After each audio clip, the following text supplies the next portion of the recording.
My name is Claire Reynolds. I'm 28 years old, and I grew up believing that family was supposed to be your safe place. I thought no matter what happened in the world, no matter how bruised or broken I felt outside, when I walked through the doors of my parents' home, I'd be wrapped in warmth and belonging. But the truth is, sometimes the people who share your blood are the first to make you feel invisible. The story I'm about to tell you doesn't start with money or revenge or even anger. It starts with something so small you might laugh: a photo. It was my sister Emma's engagement party. She was 30, only 2 years older than me, and she had always been the golden one. Blonde hair, perfect teeth, the kind of girl who could make a stranger feel like they'd known her for years. Emma was the type to walk into a room and have everyone notice. And me? I was the one standing in the corner, holding the purse, making sure the details got done. That night, the entire family had gathered: cousins, aunts, old neighbors, even Emma's fiancé's relatives who I barely knew. The living room glowed with fairy lights, laughter spilled across the carpet, and someone uncorked a bottle of champagne that probably cost more than my rent. When it was time for photos, my mother clapped her hands and called everyone together. "Family picture," she chirped, her lipstick perfectly reapplied, her pearls sitting high on her collarbone. I stood up, brushed the wrinkles out of my dress, blue, modest, something I thought looked nice but not flashy, and headed toward the group. Emma was at the center, her fiancé's arm around her, and I started to slide into the space next to her. That's when it happened. "Claire, maybe you can take the picture," Emma said lightly, her smile wide but her words sharp enough to cut. There was a pause, just long enough for everyone to hear, to see me freeze. Then my father cleared his throat. "Yes, sweetheart, that's a good idea. Let the family be in this one." The family? As if I wasn't. I felt my chest tighten. I glanced at my mother, hoping she'd say something, but she just gave me a tight smile, as if to say, "Don't make a scene." My cousin Mark handed me the phone. "You've got the longest arms," he joked, trying to smooth the sting. And so I did it. I took the picture. I held the phone out, pretending my hands weren't trembling, and I captured their smiles, their joy, their perfect little circle that had no room for me. When it was over, Emma rushed over to see. "Oh, that's perfect," she said, brushing my arm like nothing had happened. "Now take one of us with the whole group." But she didn't mean me. She meant them. Later that night, I sat in my car with the engine off, staring at the glowing screen of my phone. Someone had already posted the photo online. "The Reynolds family," the caption read. And there they were, my parents, my sister, her fiancé, my cousins, all of them smiling. I wasn't in it. I scrolled through the comments. People said things like, "What a beautiful family," and "You all look so happy." And I wanted to scream. Happy? Beautiful? I was right there, breathing in the same room, carrying the same blood, and yet I was erased. I didn't sleep that night. I lay awake replaying it over and over, the way my father looked past me, the way Emma's hand nudged me aside. And it wasn't just about the picture, it was about every little moment leading up to it. Like the time Emma got a car for her 16th birthday, shiny and new, while I inherited my aunt's old sedan that smelled faintly of mildew. Or the way my parents bragged about her promotion at family dinners, while my achievements, finishing grad school, getting published in a local magazine, were brushed aside as cute. It was a lifetime of being the background character in my own family story. The next morning, I met my best friend, Maya, for coffee. Maya was 31, a teacher with a messy bun and a laugh that could fill a room. She'd been my anchor since college, the one person who saw me without needing me to perform. "You look like hell," she said, sliding a latte across the table. "Thanks," I muttered. "Spill." I told her everything: the photo, the way they excluded me, the way I felt erased. By the time I finished, my throat was raw, and my eyes were burning. Maya reached across the table and squeezed my hand. "Claire, listen to me. Families are supposed to lift you up, not push you out. If they can't see your worth, that's on them, not you." Easy words, but they stuck. Still, that night I couldn't stop thinking about the number that had been haunting me for months: $180,000. It wasn't an inheritance or a gift. It was money I had scraped together from 3 jobs, my editorial position, weekend shifts at a bookstore, and freelancing online. $18,000. Every cent of it meant sacrifice. Originally, it was supposed to go toward my dream, launching a small publishing startup with Maya. We talked about it for years, a space where we could give underrepresented voices a chance to be heard. But every time I thought about pulling the trigger, fear froze me. What if I failed? What if my parents were right that I was too idealistic? So the money sat in my savings account, silent and accusing. After the photo incident, though, something shifted. I realized I was wasting my life waiting for my family to validate me, waiting for them to invite me into the photo, into the circle, into the place I thought I belonged. They never would. And maybe that was okay. Because for the first time, I started to think, what if I stopped begging for a spot in their picture and started painting my own? That's when the seed of a decision began to grow.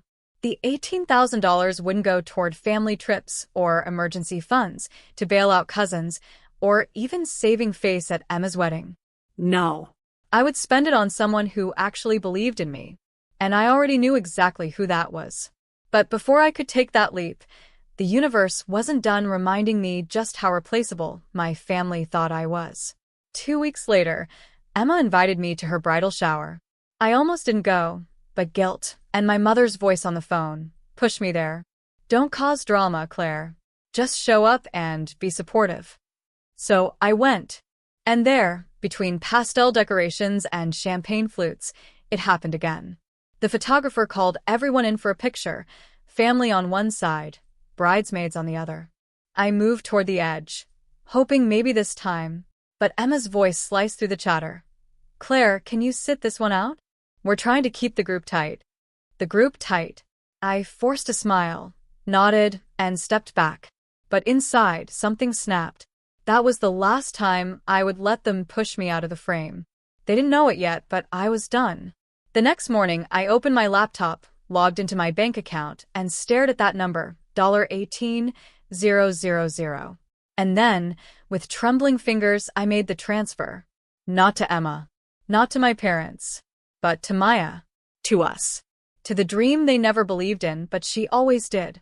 And that was the beginning of everything. The morning I sent the money to Maya, my hands wouldn't stop shaking. It wasn't just the amount, it was the finality of it. $18,000, a lifeline I had spent years building, was no longer sitting safely in my account. Instead, it was moving. Alive. Maya called me that night. I'll never forget the tremor in her voice when she said, Claire, are you serious? You actually wired the money? Yes, I whispered, curled up on my couch with a blanket around me. My heart was racing, but there was also a strange calm underneath it, like stepping onto a bridge you'd been too scared to cross for years. I don't want to wait anymore. Let's do it. Let's start the company. There was a pause, then the sound of her laughter, shaky but bursting with joy. Oh my God, Claire. You just changed everything. Her belief wrapped around me like a warm coat. And for the first time in months, I slept without waking up to the ghost of that family photo haunting me. But of course, life doesn't let you move forward without testing how much pain you can handle first. 2 days later, my phone rang. It was my mother.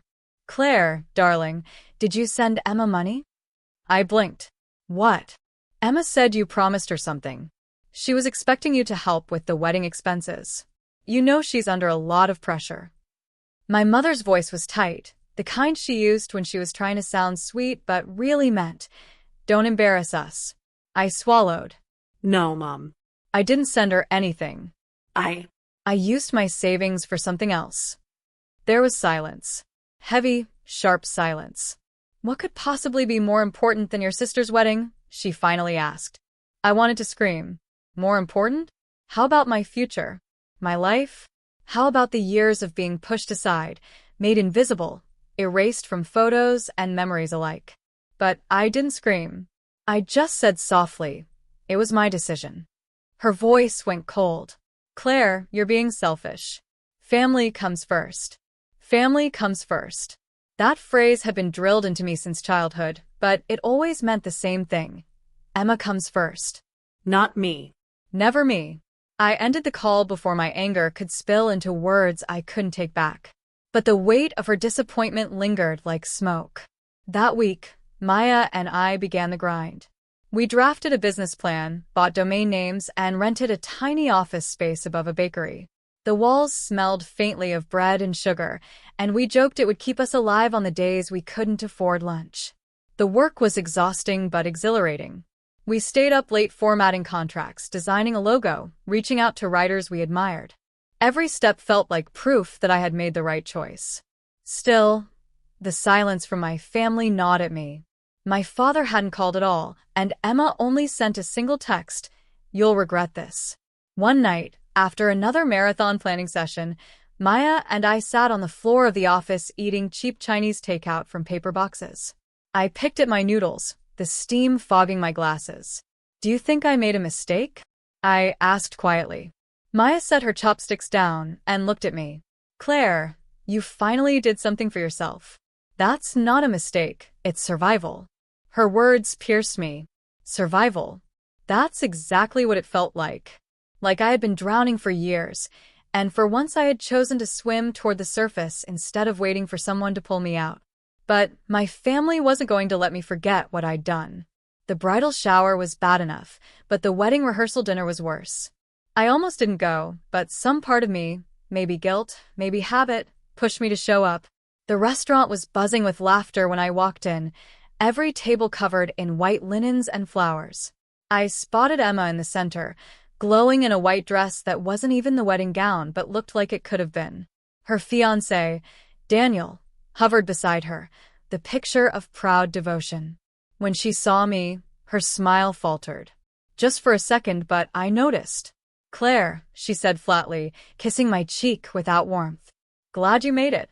I sat down at the edge of the table, already bracing myself. Halfway through the meal, Emma tapped her glass with a fork. "I just want to thank everyone for being here tonight.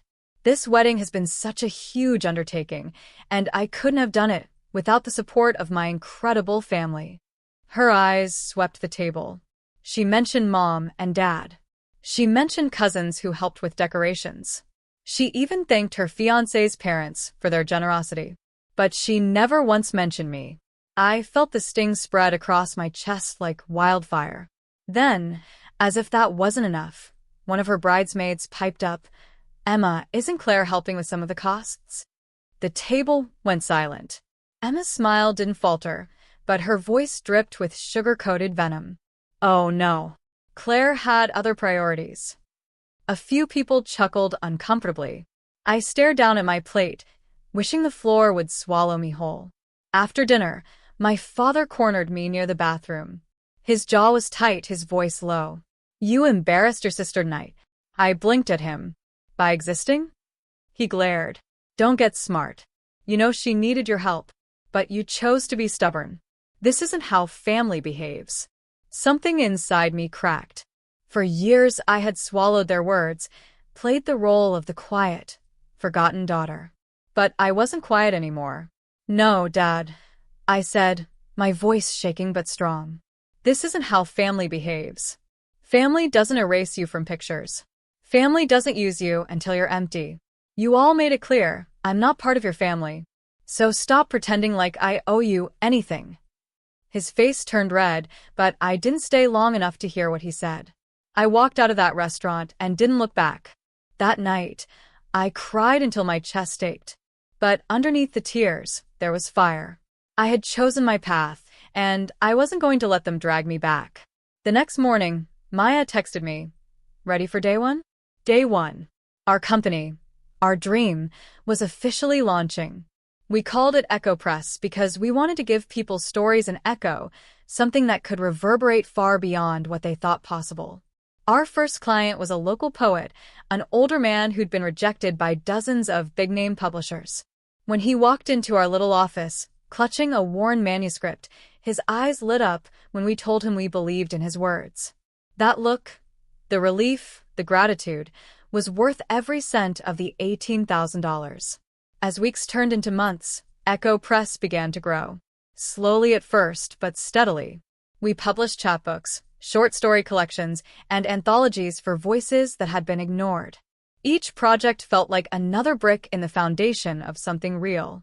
And yet, the ghost of my family lingered. They didn't call. They didn't ask how I was. At Emma's actual wedding, I wasn't even in the official family photos. I sat through the ceremony, clapped politely, and left before the cake was cut. It hurt. God, it hurt. But every time I sat in our office, surrounded by books we had brought to life, I remembered. I had chosen to invest in someone who believed in me. And that choice was saving me, piece by piece. Still, I couldn't shake the question that gnawed at me late at night. Would I ever be free of them? Or would they always find a way to remind me I wasn't enough? I didn't know the answer yet, but I was about to find out. Because one day, out of nowhere, Emma called. Her voice was sugary practiced. Claire, hi. I heard Echo Press is doing well. Daniel and I were wondering maybe you could help us with something. I froze. After months of silence, they only reached out when they wanted something. My fingers clenched around the phone. And in that moment I knew this was the test. Would I fall back into their grasp, or finally cut the cord for good? When I saw Emma's name flash across my phone, my first instinct was to ignore it. For months, she had treated me like a ghost. No messages, no apologies, no acknowledgement. And now, suddenly, she was calling as if nothing had happened? Against my better judgment, I answered. Claire, hi. Her voice was bright, dripping with the same practiced charm she'd always used at family gatherings. Listen, I heard through the grapevine that your little company is doing well. Daniel and I were talking, and we thought maybe you could help us out. My stomach twisted. Help you with what? She hesitated, just long enough to tell me this wasn't a casual favor. Daniel's friend is writing a memoir. He wants to self-publish, but, not look cheap. We thought maybe you could take him on. A family discount, of course. There it was. The clause. A family discount. Translation. Work for free, because blood ties are supposed to be payment enough. I bit back the words clawing at my throat. Part of me wanted to scream. You erased me from your life, and now you want me to serve you? But another part, the small wounded girl inside, still craved their approval. I'll think about it, I said tightly. Emma exhaled, relief flooding her voice. Perfect. I knew I could count on you. The call ended, but my hands kept trembling long after. Maya noticed as soon as I walked into the office. What happened? She asked, glancing up from the pile of manuscripts on her desk. I told her everything. By the time I finished, my cheeks were hot, my chest heaving. Maya leaned back, crossed her arms, and raised an eyebrow. And you're actually considering it? I don't know, I muttered. They're family. She shook her head. No, Claire. They're users. There's a difference. Do you really want your company's first big project to be tied to people who don't even respect you? Her words hit hard, but she was right. Echo Press was still fragile, still fighting to survive. If we tied ourselves to Emma's world, it wouldn't just drain us, it would define us. That night, I sat alone in my apartment, staring at the ceiling. I thought about the $18,000, the months of late nights and takeout dinners, the writers who trusted us with their voices. And then I thought about Emma, her perfect smile, her voice calling me selfish, her hand nudging me out of every frame. The answer crystallized. The next morning, I called her back. Emma, I said, keeping my voice steady. I can't do it. If your friend wants to work with us, he can reach out through our website like everyone else. But there are no family discounts. Not anymore. There was a pause. Then her voice hardened. Wow. I can't believe you. After everything this family has done for you. Done for me. My voice cracked, but I didn't back down. You erased me, Emma. You pushed me out of photos, out of memories. You made it clear I wasn't part of the family. And now you want my help? No. I'm done being invisible. I'm done being your backup plan. She sucked in a sharp breath. You'll regret this. And then she hung up. The silence that followed wasn't painful, it was liberating. Maya hugged me when I told her. That's my girl, she whispered. You chose yourself this time. For a while, things were calm. Echo Press grew, slowly, but surely. We launched a crowdfunding campaign to expand, and against all odds, it went viral. Writers and readers alike shared our mission online, and donations poured in. Within weeks, we had enough to move into a bigger office and hire a part-time assistant. I remember standing in the new space, sunlight streaming through wide windows, bookshelves waiting to be filled, and thinking, this is mine. Not Emma's. Not my parents'. Mine. But the calm didn't last. One evening, I came home to find my mother sitting on the steps of my apartment building. Her face was drawn, her lipstick smudged. "Mom," I whispered, startled. She stood slowly, clutching her purse. "Claire, we need to talk." Inside, over tea she barely touched, she laid it out. "Emma and Daniel are struggling," she said softly. "They spent more than they planned on the wedding. Daniel's business is shaky. They need help." My chest tightened. "So, you came here to ask me for money?" Her eyes filled with tears. "You've always been so independent, Claire. You saved so much. Surely you can spare a little for your sister." I wanted to laugh. Independent? I was independent because they left me no choice. Because no one had ever swooped in to rescue me the way they always did for Emma. "I don't have money to give," I said flatly. Her lips pressed together. "But what about that fund you had? The 18,000. My blood ran cold. How do you know about that?" She looked away. "Emma told me." Of course she did. Emma had always known how to twist the knife, how to expose me just enough to keep control. I set my cup down, my hand steady even though my heart was racing. "It's gone. I invested it in Echo Press. It wasn't for Emma. It was for me." The disappointment in my mother's eyes was sharper than any blade. "Claire, you're making a mistake. Family is all that matters. One day you'll realize that." "No," I whispered, my throat tight. "One day you'll realize I was family too." She left without saying goodbye. I sat in the silence, trembling, but there was also relief. Because for the first time in years, I had spoken the truth out loud. The following week, Echo Press received an invitation to present at a literary fair. It was a huge opportunity, exposure we could never buy. Maya and I threw ourselves into preparing, designing banners, polishing speeches, rehearsing until midnight. The day of the fair, I stood on stage, heart pounding as I spoke about our mission, to give a voice to the voiceless, to make space for the erased. As I spoke, I saw faces in the crowd light up. People nodded, clapped, even cried. And I realized I wasn't invisible anymore. Afterward, a woman approached me. She was in her 40s, elegant but kind-eyed. "Claire," she said, "your story moved me. I run a small foundation that funds creative startups. I'd love to talk about supporting Echo Press." Support. Real, tangible support. From someone who saw me. I wanted to cry right there. Later that night, as Maya and I packed up, my phone buzzed with a text from Emma. Just 2 words, "Nice speech." It wasn't an apology. It wasn't recognition. It was a reminder she was still watching, still trying to keep me tethered. But I didn't reply. Because I had learned something standing on that stage. Emma could shove me out of every photo, but she couldn't erase me from my own story. And this story was just beginning. Success crept in quietly at first, like sunlight slipping under a door.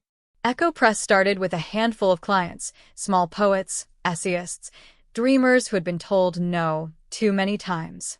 But word spread, slowly, then suddenly. One morning, I opened my inbox to find a message from a novelist in Chicago. She had been rejected by 20 publishers and wanted to give us a chance. By the end of the week, we had contracts signed. Maya and I danced around the office, laughing so hard we cried. Our assistant, Sarah, filmed us and posted the clip online with the caption, "This is what believing in yourself looks like." The video went viral. Overnight, people were asking about us. Our website crashed twice. Writers from all over the country sent queries. For the first time, I felt what it meant to stand on solid ground. But with success came noise. And noise always carried home. A month later, I received an invitation in the mail. A heavy envelope with gold trim, addressed in my mother's handwriting. Inside, I found a card. Family portrait session. Saturday, 3 p.m. attendance required. Attendance required. As if I were an employee, not a daughter. I almost laughed.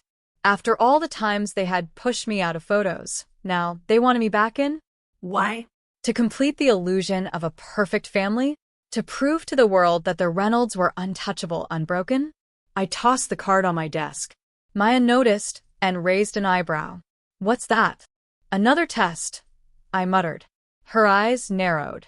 Are you going? I hesitated. Part of me wanted to burn the card. Another part wanted to show up, not for them, but for myself. To stand there unflinching, no longer begging for space. Saturday came. I wore a navy dress, simple but sharp, and walked into the photographer's studio with my chin high. Emma was already there, draped in designer silk, Daniel glued to her side. My parents hovered near the backdrop, stiff and polished. When they saw me, my mother forced a smile. Claire, good. You came. I didn't return the smile. You asked for me. I showed up. Let's get this over with. The photographer arranged us, fussing with angles and lighting. Emma slid effortlessly into the center, as always, while I was directed toward the edge. Let's tighten the frame, the photographer said cheerfully. Claire, maybe step back a little? Step back. Again. Something inside me snapped. No, I said, loud enough for everyone to hear. The room froze. I'm not stepping back anymore, I continued, my voice trembling but strong. I've spent my whole life being shoved to the edges of this family, out of the photos, out of the stories. Not anymore. If you want me here, I stand where I stand. If not, don't put me in the picture at all. Emma's smile faltered, but she recovered quickly. Claire, don't be dramatic. Dramatic? I laughed bitterly. You erased me, Emma. At your engagement, at your shower, at your wedding. And now you want me back to play the part of the dutiful sister? No. I'm not your prop. I'm not your backup plan. The photographer shifted awkwardly, muttering about lighting. My father cleared his throat, about to intervene, but I held up my hand. I'm done, I whispered. And then, without waiting for their response, I walked out. The sound of the studio door closing behind me felt like chains falling away. That night, Maya and I celebrated another milestone. Echo Press had just secured its largest deal yet, a 5-book series from an up-and-coming author. We toasted with cheap wine, laughing until our stomachs hurt. But even in the middle of joy, my phone buzzed relentlessly. Dozens of missed calls. My mother, my father, Emma. I shoved it into a drawer and let it ring. The next day, the storm arrived. Emma posted a long, carefully worded message on social media about family betrayal. She never mentioned my name, but anyone who knew us understood. She painted herself as the dutiful daughter, struggling to hold the family together while her selfish sister chose strangers over blood. Comments flooded in. People praised her strength, pitied her pain. Some even sent private messages to me, scolding me for hurting my sister. I wanted to defend myself, to shout the truth into the void. But Maya stopped me. Don't play her game, she said firmly. She thrives on control. Don't give it to her. So I stayed silent. Instead, I poured everything into Echo Press. Every late night, every ounce of energy, every piece of myself that my family had wasted, I gave it to the company. And it paid off. Months passed. Our client list grew. Our revenue doubled. A national magazine even featured us in an article about innovative startups. I should have been happy. I was happy, but shadows lingered. One evening, after a long day, I came home to find a note slipped under my door. No envelope, just a folded piece of paper. Stop embarrassing this family. Come back to your place, or we'll make sure Echo Press doesn't last. My hands went cold. For a long time, I just stared at the words, my heart pounding. It wasn't signed, but I knew. Emma. Or Daniel. Or both. The threat wasn't idle. Daniel had connections, money, influence, People who could smear us, ruin contracts, choke us out before we'd even taken root. Fear clawed at me. But beneath it, something else burned hotter. Fury. For years, they had erased me quietly. Now, they wanted to destroy me openly. Not this time. I carried the note to Maya. She read it, her eyes narrowing, her jaw tight. "We fight," she said simply. And that's when something shifted inside me. Up until then, I had been running, from photos, from confrontations, from the ghosts of my family's rejection. But now, for the first time, I was ready to stand my ground. Echo Press wasn't just a company. It was my life. My voice. My revenge. The next morning, I called a lawyer. We documented everything, the exclusion, the harassment, the threat. We built a case, not for money, but for protection. For proof that I wasn't powerless anymore. Meanwhile, Maya and I doubled down on our work. If they wanted to break us, we would grow so strong they couldn't touch us. And as the weeks passed, something incredible happened. Writers rallied around us. Readers defended us online. Even strangers sent messages of support, telling me they saw themselves in my story. For the first time, I realized I wasn't just fighting for myself. I was fighting for everyone who had ever been shoved out of the picture. But I also knew this was only the beginning. Because if Emma and Daniel had gone this far already, they wouldn't stop. They would come harder. And I had to be ready. The note stayed in my purse for days, folded so many times the edges began to tear. I carried it with me everywhere, not because I wanted to, God knows I wanted to burn it, but because it reminded me of what I was up against. This wasn't about money anymore. It wasn't even about approval. This was war. Maya noticed the way I kept touching the purse, checking for the note like it might vanish. One morning, she put her hand on mine and said, "Claire, you have to stop letting them rent space in your head. They've taken enough already." "I know," I whispered, but my voice cracked. "I can't shake the feeling they're going to try something bigger." She didn't argue. She just squeezed my hand tighter. And then this something bigger happened. It was a Friday afternoon when Sarah, our assistant, burst into the office looking pale. "Claire, you need to see this," she said, holding up her phone. Emma had posted again. This time it wasn't vague. She'd written a long story about how her sister abandoned her family in their time of need, claiming I had stolen money meant for Emma's wedding to fund my vanity project. She even mentioned the exact figure, $18,000. My chest seized. That money had been mine, saved through sweat and sleepless nights.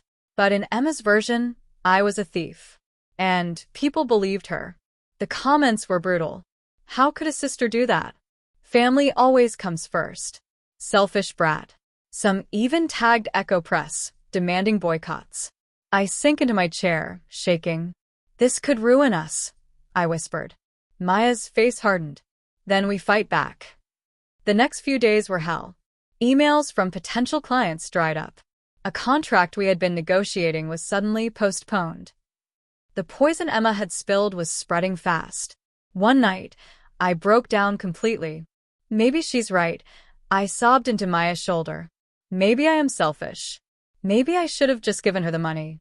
Maya pulled back, her eyes blazing. "No, Claire. You're not selfish, you're surviving. You chose yourself for once. That doesn't make you wrong, it makes you free. Don't let her rewrite your story." Her words stuck. Rewrite your story. That's when I knew what to do. The next morning, I logged onto Echo Press's social media and wrote a post of my own. I didn't mention Emma's name. I didn't sling mud. I just told the truth.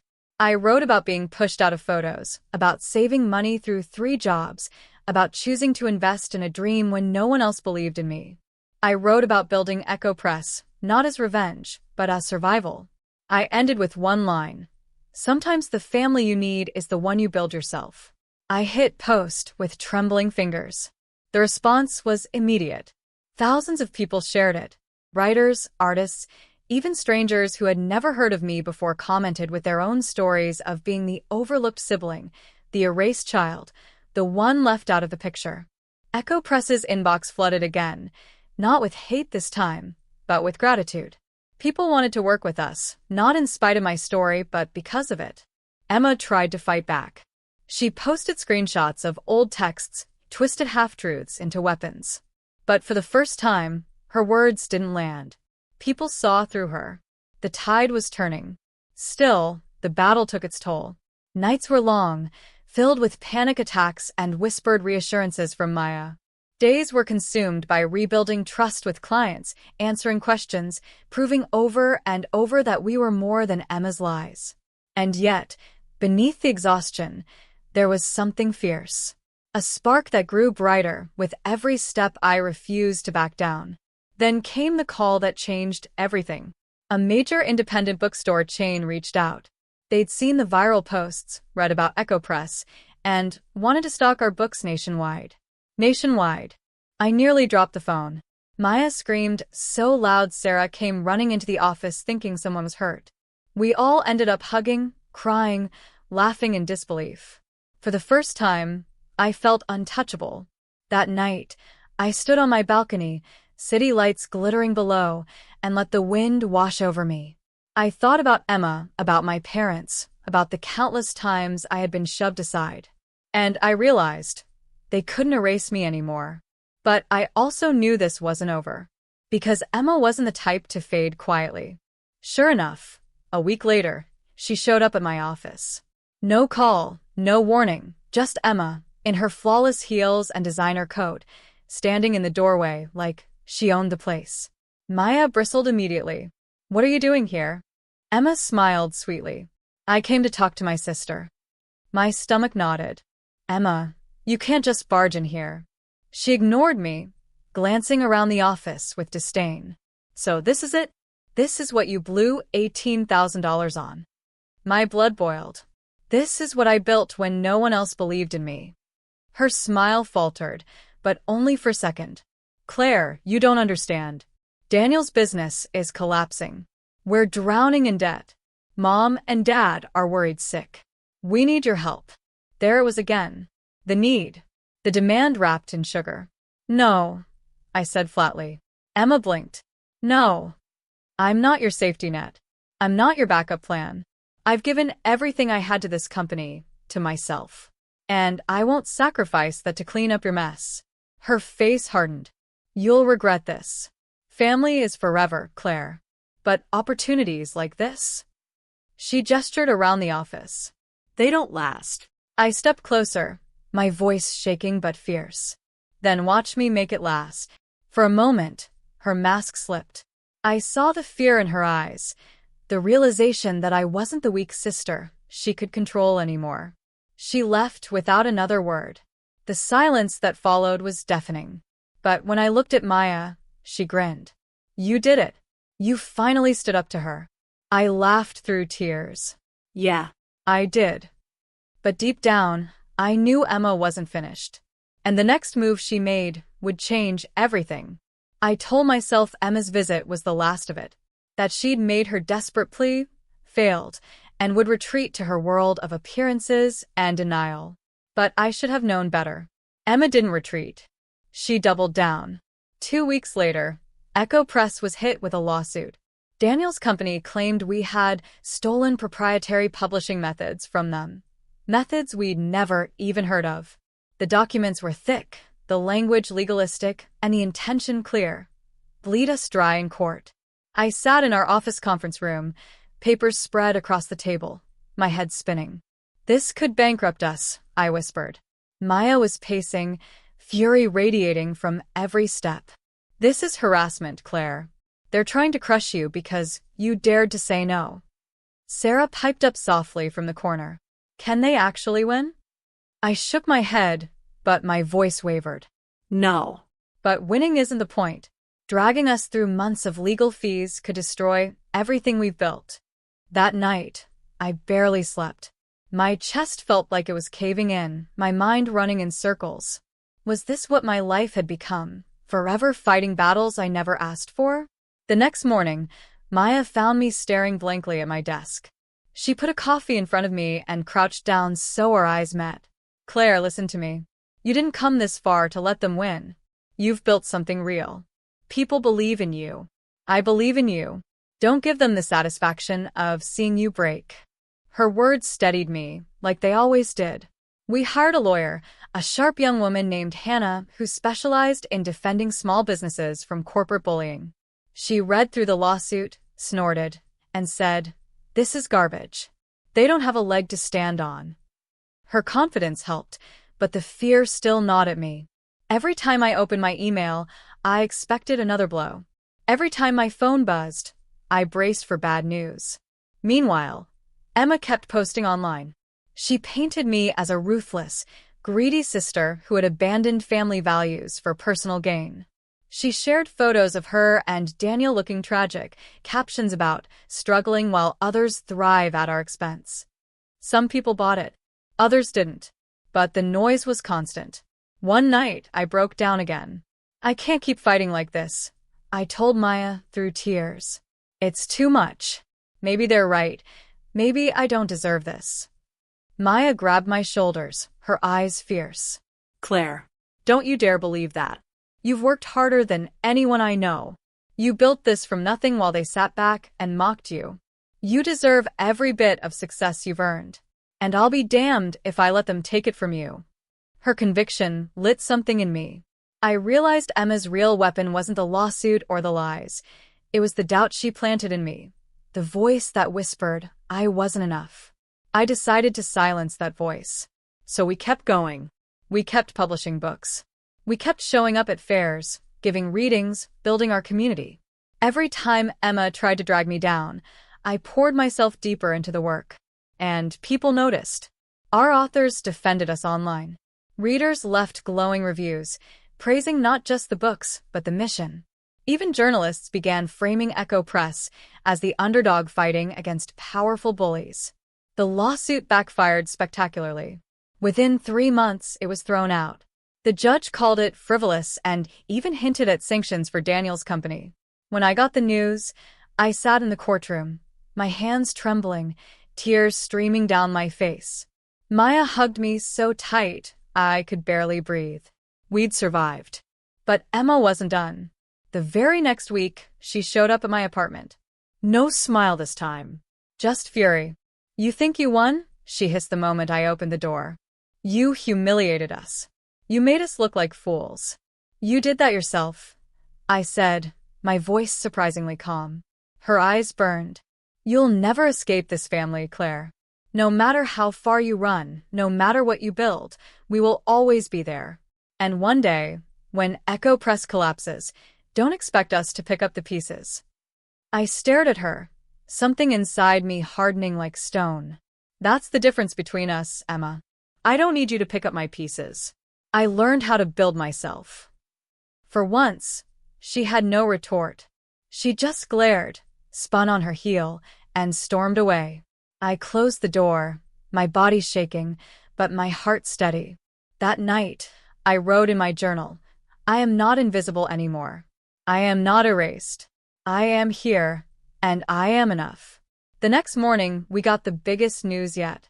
A major publishing house reached out, not to crush us, but to collaborate. They'd seen our rise, admired our mission, and wanted to partner on a series highlighting marginalized voices. It was everything we had dreamed of. When I told Maya, she screamed so loud Sarah ran in again. We all laughed, crying and hugging, the 3 of us in our little office that suddenly felt like the center of the universe. For the first time, I believed I could breathe. But even in that moment of triumph, I knew Emma wasn't finished. She couldn't be. Because people like her didn't stop until they destroyed you, or until you finally destroyed the hold they had over you. And I was done being destroyed. I was ready to end this. The day I finally broke free wasn't marked by fireworks or applause. It started quietly, with the soft hum of my laptop and the smell of coffee drifting through the office.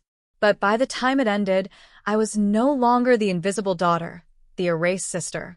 I was something else entirely. It began with an invitation. The literary foundation that had first noticed me months ago reached out again.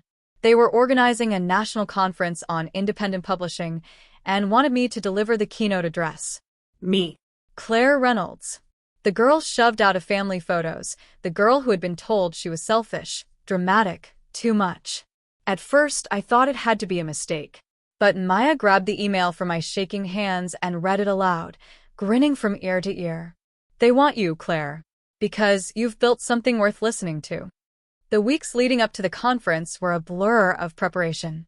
I wrote draft after draft, pouring years of silence and erasure into words. Every memory, the engagement party photo, the bridal shower, the lawsuit, the threats, found its way onto the page. Not as complaints, but as lessons. As proof that I had survived, and that survival itself was worth celebrating. The night before the speech, nerves nearly consumed me. I paced the hotel room, practicing into the mirror, my voice shaking. What if I fail? What if I freeze? Maya put her hands on my shoulders, steadying me. Claire, listen to me. You don't have to prove anything. Just tell your story. That's all you've ever needed to do. Her words calmed me more than any rehearsal could. The next morning, I stood backstage, peeking out at the crowd. Hundreds of people filled the auditorium. Writers, publishers, dreamers. My chest tightened, but then I thought of all the times I'd been shoved out of the frame. And I knew. Today, no one could push me out. When my name was announced, I walked to the podium. The lights were blinding, but I kept my chin high. I began simply. My name is Claire Reynolds, and for most of my life, I was invisible. A hush fell over the room. I told them everything. About growing up in a family where my sister was the star and I was the shadow. About saving $18,000 through 3 jobs. About choosing to spend it not on people who erased me, but on someone who believed in me. I told them about building Echo Press, about the battles, the lies, the lawsuit. About standing up to voices that told me I wasn't enough. And finally, I told them the truth I had fought so hard to learn. Sometimes family isn't the people who share your blood. Sometimes family is the people who see you, who believe in you, who let you take up space in the photo. Echo Press is my family. And standing here today, I know I was never invisible. I just needed the courage to put myself in the frame. When I finished, the room erupted in applause. People rose to their feet, clapping, cheering, some even crying. The sound washed over me like sunlight after years of darkness. I had never felt so seen. Later that afternoon, while I was still reeling from the standing ovation, I saw her. Emma. She was standing in the back of the conference hall, arms crossed, her face pale. For a moment, my heart seized. I half expected her to storm forward, to tear me down right there in front of everyone. But she didn't.